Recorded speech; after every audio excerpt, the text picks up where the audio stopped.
പൊതുവെ പലർക്കും ഇപ്പോൾ മാർക്കറ്റിംഗ് ആൻഡ് സെയിൽസ് എന്ന് പറഞ്ഞ ഒരു കോഴ്സിന്റെ ഇമ്പോർട്ടൻസും ഓപ്പർച്യൂണിറ്റീസും ഒന്നും അറിയില്ല. അപ്പോൾ സാർക്ക് ഇതിനെ കുറിച്ചിട്ട് എന്താണ് സംസാരിക്കാനുള്ളത്? ഓക്കെ, പൊതുവെ മാർക്കറ്റിലുള്ളൊരു ധാരണ എന്താണെന്ന് വെച്ചാൽ മാർക്കറ്റിംഗ് ആൻഡ് സെയിൽസ് ആർക്കും ചെയ്യാന്നുള്ളൊരു ബോധമുണ്ട്. പക്ഷെ ശരിക്കും അങ്ങനെയാണോ എന്ന് ആലോചിച്ച് നോക്കും. കാരണം മാർക്കറ്റിംഗ് ആൻഡ് സെയിൽസ് എന്ന് പറയുന്നത് ഏതൊരു കമ്പനിയുടെയും നട്ടെല്ലാണ്. കാരണം സെയിൽസ് അല്ലെങ്കിൽ മാർക്കറ്റിംഗ് ആൻഡ് സെയിൽസ് നടന്നാൽ മാത്രമേ ആ കമ്പനിയിലേക്ക് റവന്യൂ ജനറേറ്റ് ചെയ്യാൻ കഴിയുള്ളൂ. അപ്പോൾ അവിടെ ഉള്ളവർ ആരെങ്കിലും കയറ്റിയാൽ മതിയോ?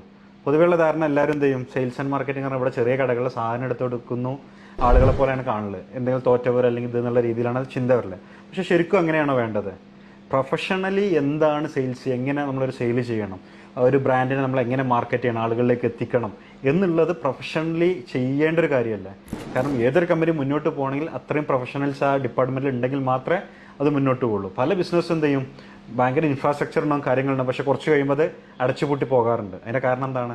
അവരുടെ സെയിൽസിനെ പുഷ് ചെയ്യാൻ പറ്റുന്ന രീതിയിലുള്ള എക്സ്പേർട്സുകൾ അവരുടെ കൂട്ടത്തിലില്ല. അപ്പോൾ അങ്ങനത്തെ ഒരു ടീമിനെ വാർത്തെടുക്കാൻ വേണ്ടിയിട്ടാണ് നമ്മൾ എന്ത് ചെയ്യുന്നത്, മാർക്കറ്റിംഗ് ആൻഡ് സെയിൽസ് എന്നുള്ളൊരു കോഴ്സ് നമ്മൾ ഇൻട്രൊഡ്യൂസ് ചെയ്തിട്ടുള്ളത്. ഇതിൽ കംപ്ലീറ്റ് നമ്മൾ ചെയ്യുന്നത് എന്താണെന്ന് വെച്ചാൽ പ്രാക്ടിക്കലി എങ്ങനെയാണ് മാർക്കറ്റിൽ ഒരു പ്രൊഫഷണൽ വർക്ക് ചെയ്യേണ്ടത്, ഒരു സെയിൽസിൽ ഒരു എക്സിക്യൂട്ടീവ് ആയിക്കോട്ടെ, മാനേജർ ലെവലായിക്കോട്ടെ, അവർ എങ്ങനെ ഇതിൽ ഒരു ഓരോ പ്രൊഡക്റ്റും എങ്ങനെ ആളുകളിലേക്ക് എത്തിക്കുന്നു, എങ്ങനെ സെല്ല് ചെയ്യുന്നു എന്നുള്ളതിൻ്റെ ഒരു പ്രാക്ടിക്കൽ ഓറിയൻറ്റഡ് സെഷൻസാണ് നമ്മളിവിടെ കൊടുക്കുന്നത്. ഇത് തന്നെയാണ് ഇതിൻ്റെ ഒരു പ്രത്യേകത. ഏതൊരു കമ്പനിയും മുന്നോട്ട് കൊണ്ടുപോകണമെങ്കിൽ പ്രൊഫഷണൽസ് വേണം എന്ത് ചെയ്യാൻ, ഈ ഏരിയകളിൽ ഹാൻഡിൽ ചെയ്യാൻ വേണ്ടിയിട്ട്.